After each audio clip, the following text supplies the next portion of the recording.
indicator how well our country is doing, how well our economy is doing. Those are real numbers. Walmart announced, others announced. We had some tremendous numbers come out today, which I'm sure you saw. So we're very happy about that. We're doing very well. The economy is incredible. The consumer, probably above all else, the consumer is doing incredibly. So go ahead. Any questions?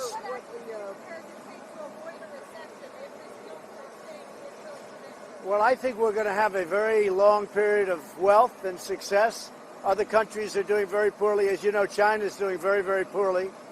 The tariffs have really bitten into China. They haven't bitten into us at all, except for the reporters that want to make it look that way, but they don't understand what's happening.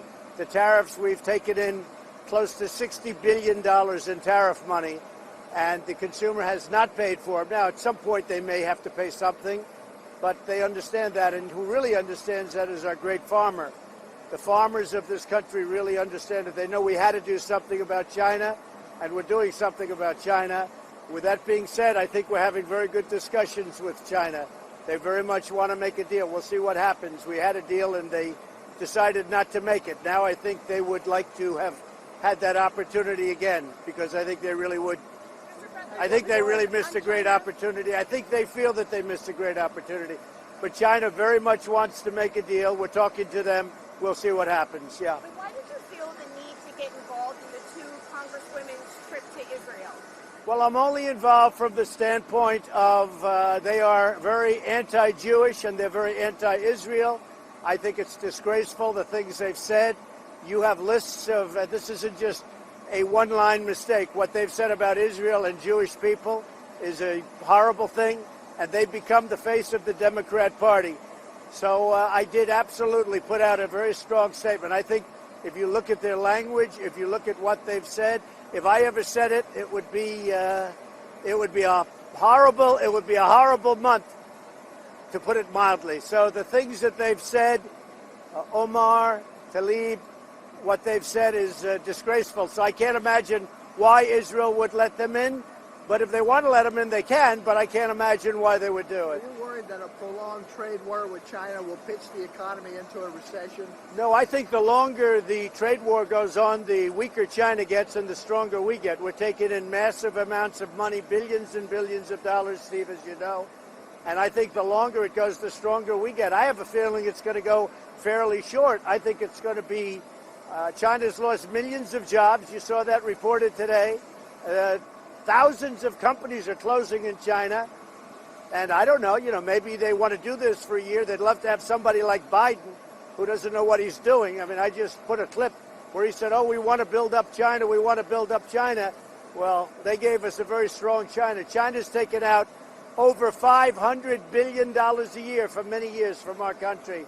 And that's not going to happen anymore. How concerned are you, let me just follow up, sorry. How concerned are you about a violent crackdown by the Chinese in Hong Kong? Well, I am concerned. I wouldn't want to see a violent crackdown.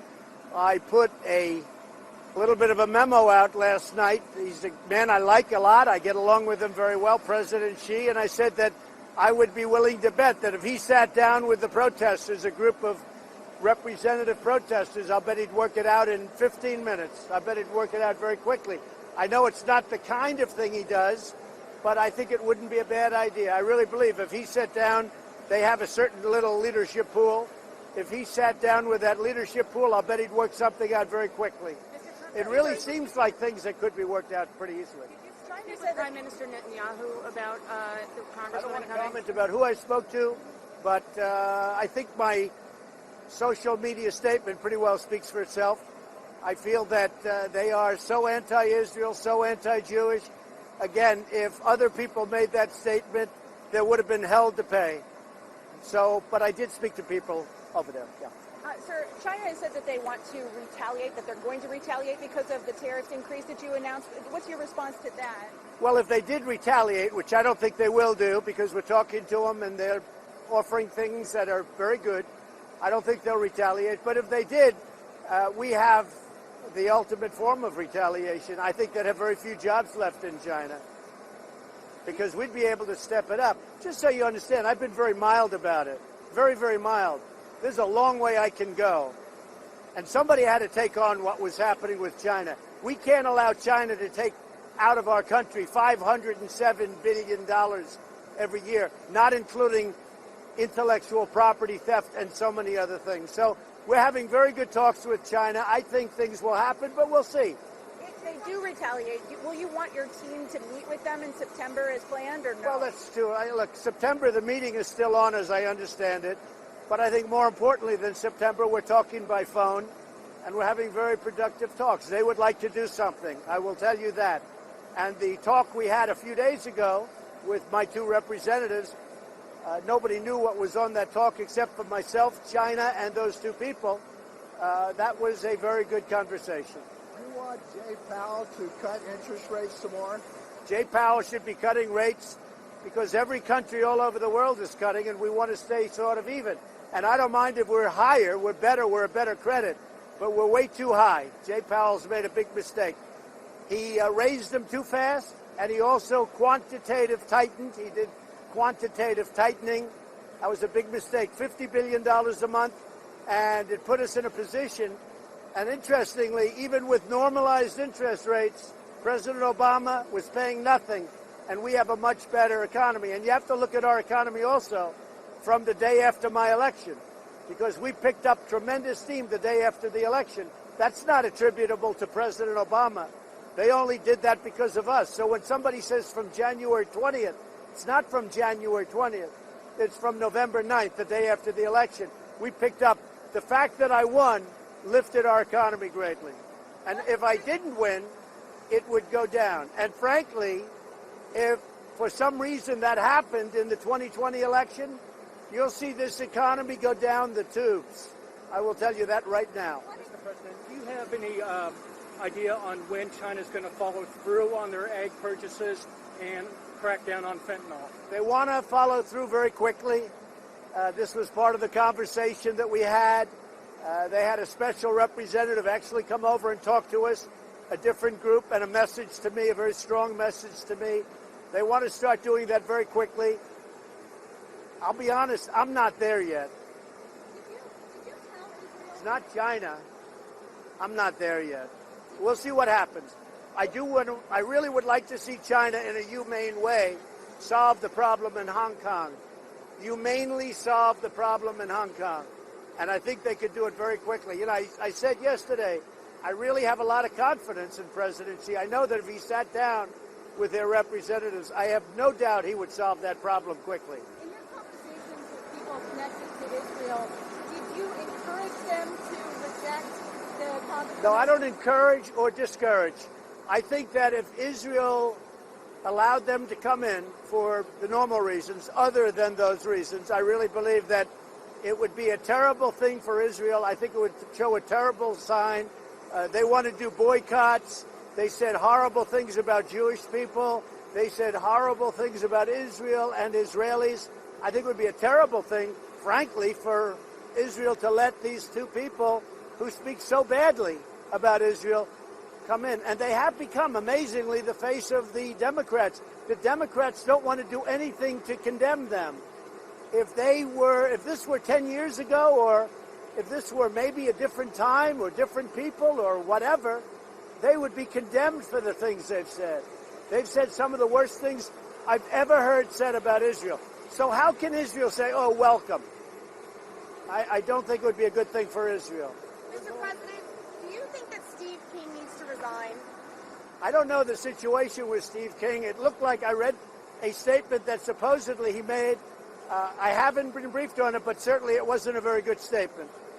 So you're going to go to the G7 pretty soon, and I think you're going to meet with Boris Johnson. Are you going to have some sort of declaration about the intent to seal a trade deal with him, with the Britons? So we're dealing with the UK on trade and a trade deal, and we're going to have a great deal made. I've been dealing with Boris Johnson. I just spoke to him yesterday. I'll speak to him again. He and I are very much aligned. We feel very good about each other. I think we'll make a fantastic and big trade deal with the UK. Actually, we should do much more business than we're doing with the UK. You know, it's they're probably, I don't want to say our closest because I don't want to insult other people, but certainly, or countries, but certainly they're one of our closest allies anywhere in the world, and we're going to have a fantastic relationship with UK, and we're going to have a great trade deal with UK, and that's moving along rapidly. Any other goals for the G7, sir? I think just relationship. We'll see what happens. We have a lot of things to discuss. A lot of things to discuss. Is Corey going to announce tonight? I don't know. Corey Lewandowski, I think, would be terrific if he ran, but I don't know that he's going to run. I spoke to him about it a week ago. Frankly, I think it's something he'd like to do, but I don't know that he's going to do it. I think he'd be very good. He loves New Hampshire. He loves our country. If he did it, I think it'd be very formidable. What executive action are you prepared to take on guns? We're going to look at that very closely, and we're looking at the whole gun situation. I do want people to remember the words mental illness. These people are mentally ill, and nobody talks about that. But these are mentally ill people, and people have to start thinking about it. I think we have to start building institutions again because, you know, if you look at the 60s and 70s, so many of these institutions were closed, and the people were just allowed to go onto the streets. And that was a terrible thing for our country. They closed them. Cities couldn't afford them, and they closed them. I mean, I can tell you in New York, they closed a lot of them. And the people went out. They went out onto the streets, and it's a terrible thing. But a lot of our conversation has to do with the fact that we have to open up institutions. We can't let these people be on the streets. So we have a tremendous crowd in New Hampshire. It's all over the place. Everybody's saying, wow. Our competitor has virtually no crowd. I don't know what that means. I assume that's a poll of some kind. But I think we're going to do very well in New Hampshire. New Hampshire should have been won last time, except we had a lot of people come in at the last moment, which was a rather strange situation. Thousands and thousands of people coming in from locations unknown, but I knew where the location was. But I think we're going to have a tremendous success in New Hampshire. These are great people, and the relationship is very good. We're looking at it. I feel very badly. I think he was very harshly sentenced, but we're looking at it very strongly. People feel very strongly about that. I floated it, and I wanted to see where the Democrats stood, where the Republicans stood. People feel very strongly about Rod Blagojevich and his sentence. He's been in there for 7.5 years. That's a long time. And what he did was terrible, but it's a long time. It's a long time. Are you pushing Mitch McConnell on background checks? I've been dealing with Mitch McConnell. He's a man who we have had tremendous success with judges and judicial appointments. We're going to be up to 179 federal judges within the next 2 months. Nobody would have believed that's possible. And that was because President Obama was unable to get them completed. So I inherited about 138 empty seats. Nobody can believe it. And we will have them almost all filled with tremendous judges and tremendously talented, smart people. They'll be filled within 2 months. So I have 179 judges and 2 Supreme Court justices. That's something that nobody would have ever thought possible. I want to thank very much President Obama for that. I was asking about background checks for gun owners, for gun purchasers. Yeah, we do. I've been speaking to Mitch about that. I've been speaking to everybody about it. And we don't want to see crazy people owning guns. But I also want to remember that mental illness is something nobody wants to talk about. These people are mentally ill, and we have to study that also. Because, you know, it's them. They pull the trigger. The gun doesn't pull the trigger. They pull the trigger. So we have to look very seriously at mental illness, and we're doing that at a level that hasn't been done before. Okay? Are there other Republicans you're speaking with, Mr. President, besides the Senate Majority Leader and Pat Toomey? Is there anyone else who you're talking to? To many Republicans. And I'll tell you, it's been an amazing experience. They want to see something happen. And basically, it's very simple. They don't want to have insane people, dangerous people, really bad people having guns. Republicans agree with me on that. I think, you know, I would say pretty much uniformly. Do you think this will be easy to do when the Senate comes back? I'm afraid that if we came up with a good bill, I think the Democrats then might up it and then do things that can't be done and that the public wouldn't want done. I hope that wouldn't happen, but that's happened in the past. You understand that. Can you support universal background checks? I support strong meaningful background checks where people that should not have guns, people that are insane, people that are mentally ill, people that are bad people, like this guy in Philadelphia who's been arrested numerous times. He's a bad guy, where people like that would not have guns. And frankly, people like that should be locked up. He shouldn't have even been on the streets.